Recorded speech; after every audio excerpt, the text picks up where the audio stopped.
Nicholas. Nicholas's gifts would sow the first seeds of a tradition that has spread right around the world.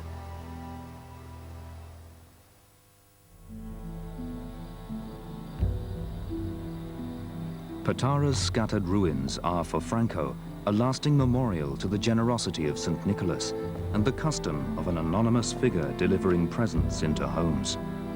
The ancient city of Patara is an emotional place for everyone. Emotional because in this first charity act is founded the tradition of Santa Claus. The foundations of our modern-day Christmas can be traced back to a simple act of humanity in a far-flung outpost of the Roman Empire over 1,700 years ago.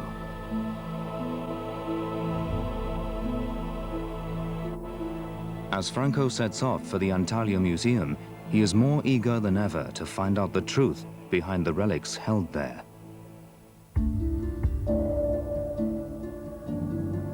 At the museum, the examination of the Turkish bones is to be supervised by Dr. Yaşar İşcan. Dr. İşcan is an expert from Istanbul's Institute of Forensic Sciences. He has been called in by the Turkish authorities to oversee Franco's investigation and determine if the bones are those of St. Nicholas.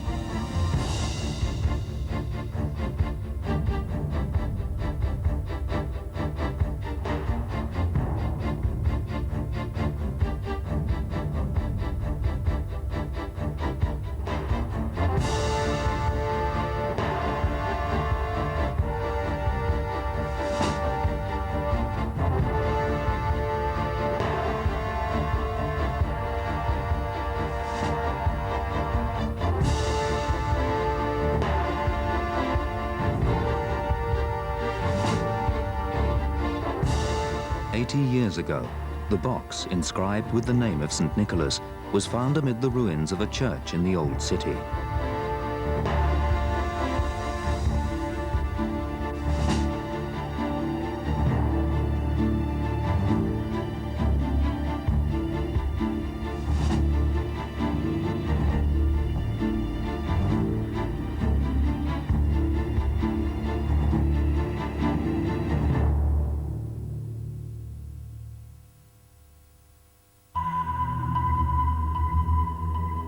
Dr. İşcan begins a preliminary inspection of the bones believed to belong to St. Nicholas.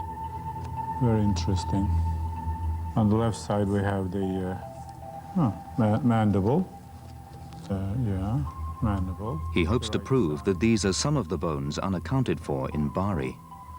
Showing the corpus. He starts with the jawbone, a piece known to be missing from the Bari skeleton. But only one tooth is present. That is the M1, first molar.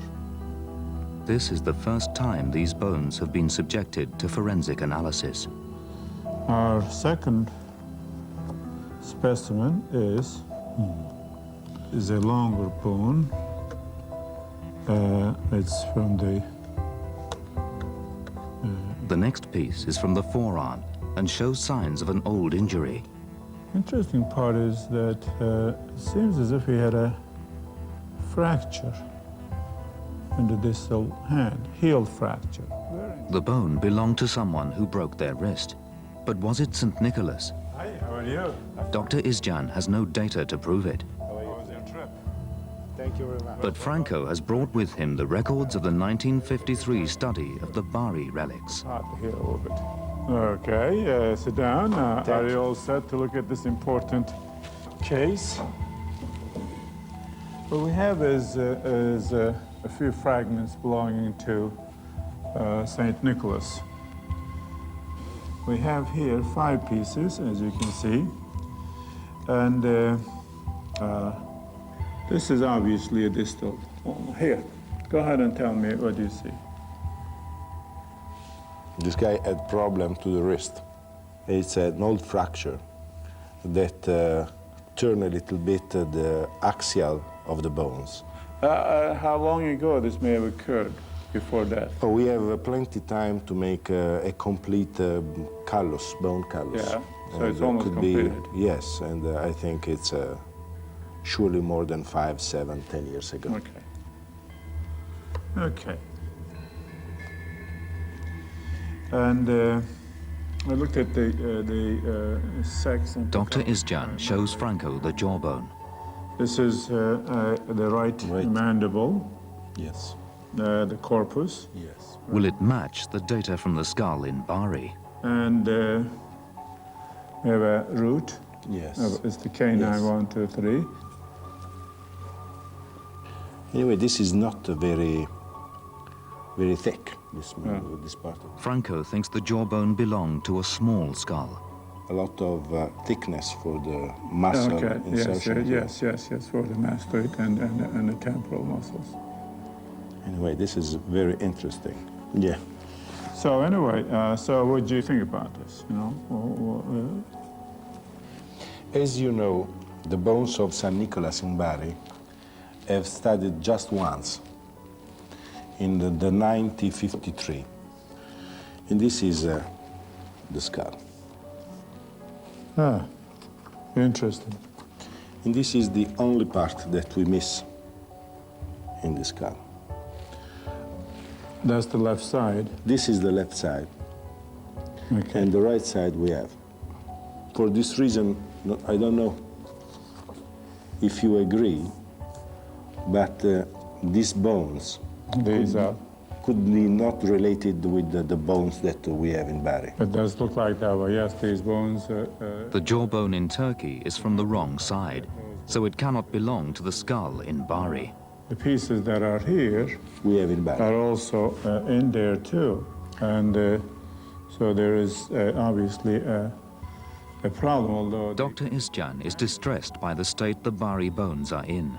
but you know, a skeleton of this nature, you know, it has not been taken care of as the bones of Saint Nicholas. I Yeah, mean, but such an important person, and personally, I'm rather surprised and disappointed to see the bones in such a miserable situation. Although disappointed by the outcome of the examination of the Turkish bones, Dr. Isjan is now more concerned for the future of the bones in Bari.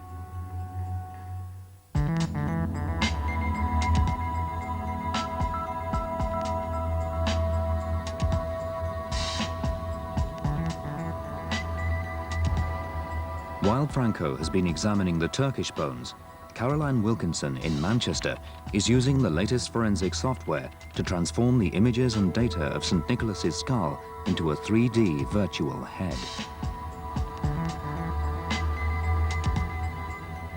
The phantom pen allows them to actually feel the skull as if it were real.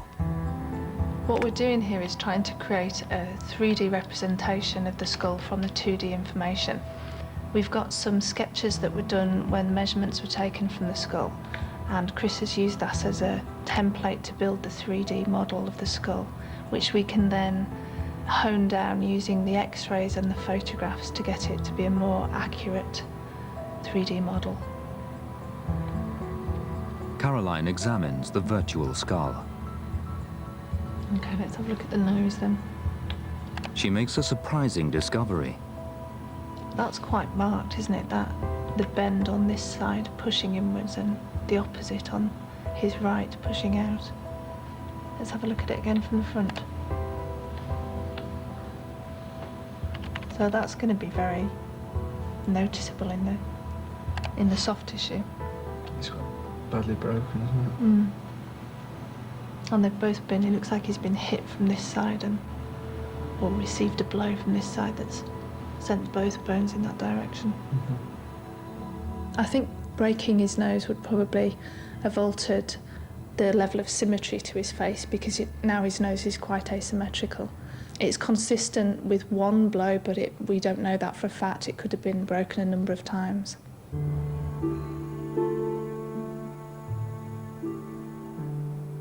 As Caroline continues her analysis of the skull in Manchester, Franco turns his attention back to the archaeological evidence in Turkey. He visits the ancient site of Myra, the city most closely associated with St. Nicholas.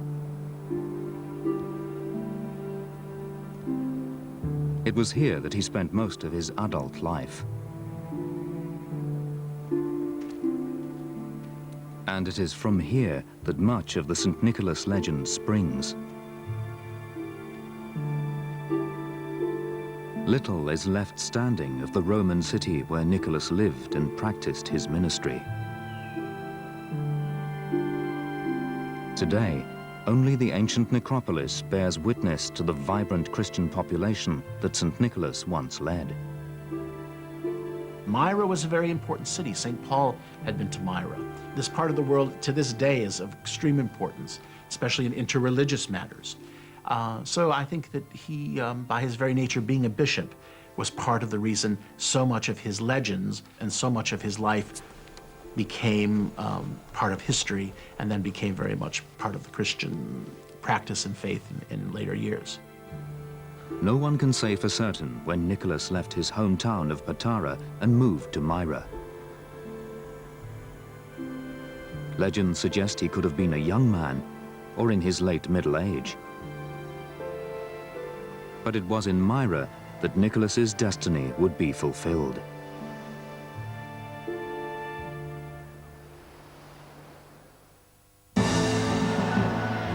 As Nicholas grew older, the Roman Empire was in turmoil and beginning to break up.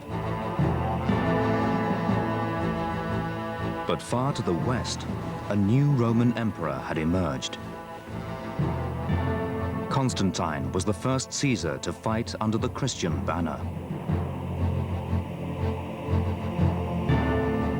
Sweeping all before him, he reunited the empire under his own rule. His first act as emperor was to ban the persecution of those who shared his faith. To complete the transformation, Constantine established the church as one of his instruments of governance.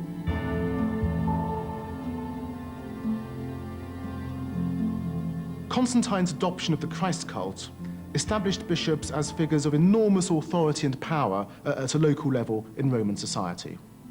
At the same time, the most powerful of the bishops were also established as figures of great prestige and authority at the imperial court.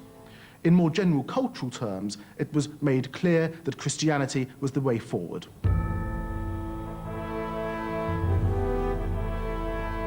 Nicholas was able to worship openly for the first time in his life.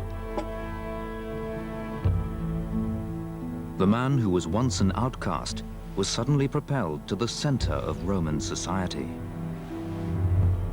A bishop such as Nicholas would have found his authority at a local level transformed by his new relationship with the imperial center, and he would have been established as a figure not only of authority, but a figure of real power in the eyes of those around him. Nicholas did not hesitate to put these powers to good use. According to legend, he heard that 3 Christians were about to be unjustly executed.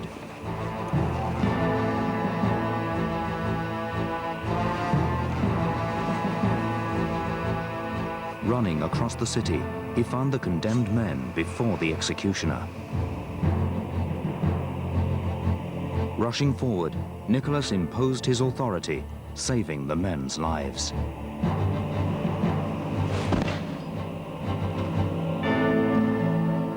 St. Nicholas had a very strong determination in his life. He was a man of action. He didn't just preach the good news, he lived